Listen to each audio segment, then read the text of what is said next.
how much do you think you spend on food in a day? In a day, $20. Say about $25 a day. $25. I spend $100 a week on food and miscellaneous stuff. With the family, 25. Probably 30. About 150. If we didn't go out to eat, I'd say $20. Let's see if I go $30. So I would say we spend easily, $100 or more. How about shelter? How much would you say you spend on shelter a day if you broke it down on a daily basis? I only had a $30,000 mortgage. 100 to 125. Probably $30, $40 a day. 200. $50? Probably like $100, $150 a day. Well, you surprised me with that question. Where's my calculator? Let's say $30. Yeah, about $100. Yeah. $100 a day? 75 or 80. And finally, the last question. How much would you say you spend a day for police protection, fire protection, access to parks, and every other service that comes along with being a resident of Kirkland? I don't know, but I know that I don't feel overtaxed. I don't know, maybe 25 a day. Not enough. I have no idea. I would guess it probably isn't very much. Part of it is too much money. Well, I have no clue, so I'm going to say $5. I would say a good $25, $30 would go to kind of reconstruction, lights, cutting back the trees. Not enough. Maybe $20 a day? I'd say it's not a lot because I don't think our taxes are too much. I think it's too high. Pretty much all of Kirkland's residents like the services they receive from their city, but not all of them are willing to pay more for them. Some would prefer to pay less. And so, in an effort to satisfy the citizens who would want more services and the citizens who would prefer to pay less for them, Kirkland's leaders are constantly searching for more efficient, cost-effective ways of providing them. The result is a win-win. For about $10 a day, citizens can expect safety in their homes and on their streets. They can play in any of Kirkland's parks. They can expect water to appear from their faucets and garbage to disappear from their curbs. And perhaps best of all, they can expect their city to acquire all of these services for the best possible deal. This brand of financial stability is one of the City Council's 10 goals. And the pursuit of it influences every city decision. If anyone understands this, it's Tracy Dunlap.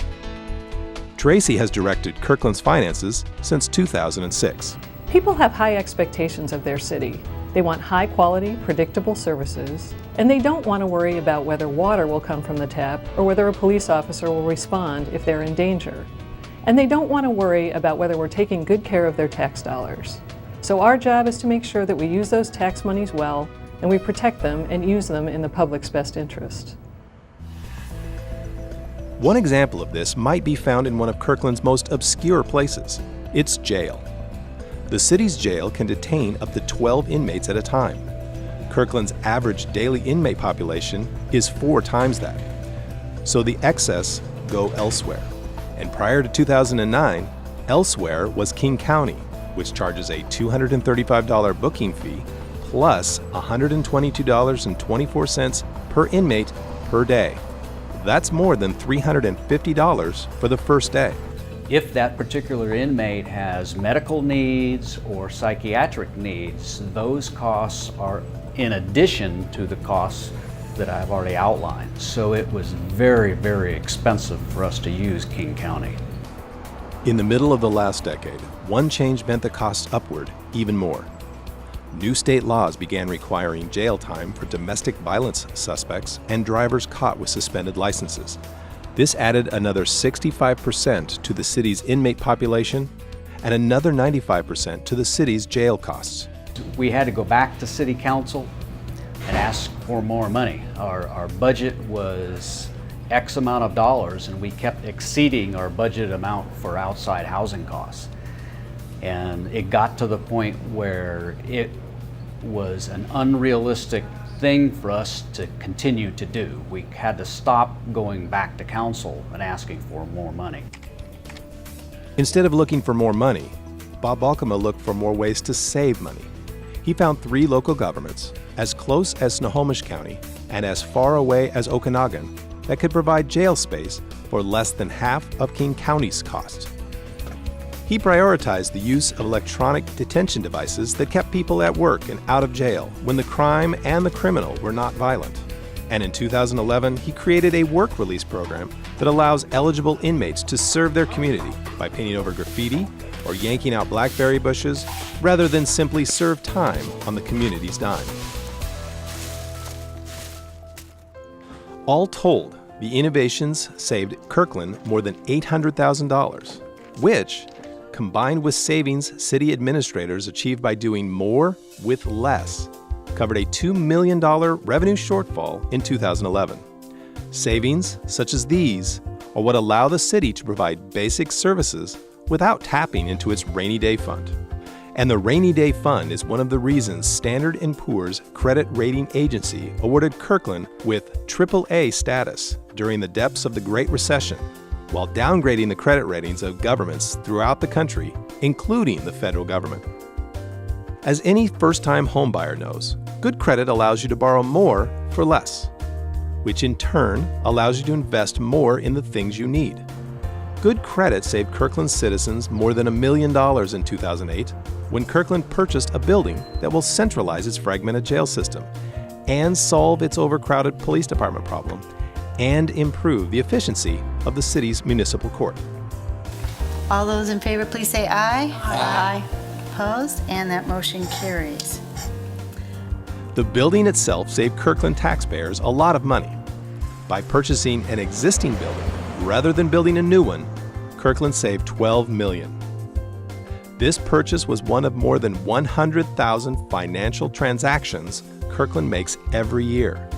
Some are as big as the purchase of the old Costco home building, and some of them are as small as reimbursements for parking. All of these are tracked by the Washington State Auditor's Office.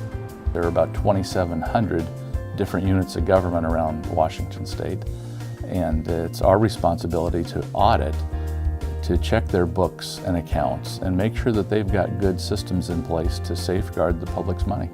We probably spend about 140 hours in our regular audit of the city of Kirkland, and that's not an unusual amount of time, and in that period of time we're pretty efficient with our work. We're able to look at quite a bit, and Kirkland is one of those examples where they try to look out a little farther ahead and anticipate what the problems might be, what the restrictions might be coming down the road, and not just respond to each crisis, but actually look ahead a little bit, be proactive.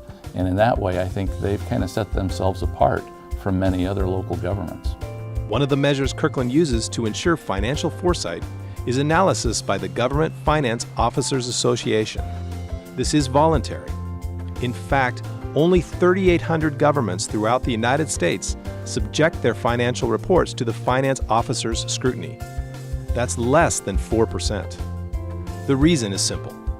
To win the finance officer's approval, a government must show excellence through dozens of criteria, all intended to demonstrate one obligation: transparency. The GFOA awards are a lot of extra effort on our part, but they're worth it because they give us standards by which to judge our performance. It's definitely an extra step, and it requires a higher commitment on our part.